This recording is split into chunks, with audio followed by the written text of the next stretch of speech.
नमस्कार. अच्छा. तुमचं नाव आणि गाव सांगा. माझं नाव लीना दिलीप लांडगे आहे. मी नागपूरहून आले. अच्छा. आणि काय प्रॉब्लेम आहे तुम्हाला? मला 20 वर्षापासून अंगावर गाठी होत्या. अंगावर पूर्ण गाठी होते पूर्ण अंगावर, आणि चेहऱ्यावर. चेहऱ्यावर पण गाठी हां, होत्या. चेहऱ्यावर. साधारणतः किती गाठी होत्या तुम्ही सांगा? चांगलं असं असं इतके गाठी अच्छा, होत्या पूर्ण इतकं असं. पूर्ण चेहऱ्यावर हां, होत्या, आणि हातावर पण होत्या. हातावर पण होत्या. हां, आता हे पूर्ण क्लीन झाले. पूर्ण क्लीन झालेले आहे. हां. अच्छा अच्छा. बरं बरं. मग तुम्ही कुठलं मेडिसिन घातलं? मी बरेच ठिकाणचं मेडिसिन घेतलं, पण तिथं मला काहीच फायदा झालेला नाही. अच्छा. कुठल्या मेडिसिनने मग तुम्हाला फायदा झाला?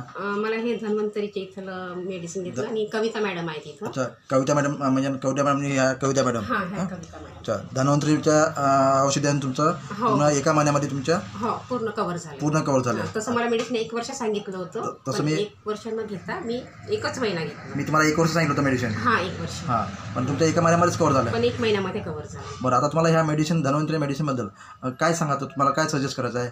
लोकांनी हे घ्यायला पाहिजे की घ्यायला नाही? पाहिजे. आणि मला फायदा झाला. मी मानून नागपूरहून परत एक पेशंट आणला. असं का? अरे बापरे. हो का? ती माझी नणदच लागते. असं असं. त्यांना पण 2 महिने काउन्सिलिंग केलं मी, की नाही इथं जा आणि इथल्या मेडिसिन तुम्हाला आराम मिळेल. बरं. आता ह्या मेडिसिनबद्दल तुम्हाला लोकांना एक चांगला फायदा होईल बा, असं चांगला तुम्हाला एक फायदा सजेस्ट होईल करता येईल. असं सांगायचं आहे मला. मला फायदा झाला तर मी दुसऱ्यांना सांगू शकते. ठीक आहे ठीक आहे. धन्यवाद धन्यवाद.